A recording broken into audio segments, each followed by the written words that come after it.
ছেলে কাঠের ডালটি বাড়িতে এনে বাবাকে দেখালো। বাবা বললেন, ডালটি পানিতে রাখো। যেটি বেশি ডুবে যাবে সেটি গোড়া, আর যেটি ভেসে থাকবে সেটি আগা। ছেলে বাবার উপদেশ মতো কাজ করল এবং রাজাকে দেখিয়ে আবারও পুরস্কার জিতল। এরপর রাজা আরও কঠিন এক ধাঁধা দিলেন। তিনি বললেন, একটি ঢোল তৈরি করো যা কোনো আঘাত ছাড়াই শব্দ করবে। এবার সবার মাথা ঘুরে গেল। কেউই এমন ঢোল বানানোর উপায় খুঁজে পেল না। ছেলে আবার বাবার শরণাপন্ন হল।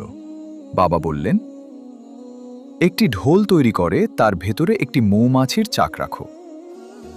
ছেলে বাবার নির্দেশ মতো ঢোল বানিয়ে রাজাকে দিল। রাজা ঢোলটি হাতে নিয়ে নাড়া দিতেই এর ভেতরের মৌমাছিরা উড়তে লাগল।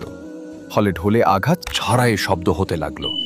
রাজা বিস্মিত হয়ে ছেলেকে জিজ্ঞাসা করলেন, তুমি কিভাবে এত কঠিন প্রশ্নের উত্তর পেলে? ছেলে বলল,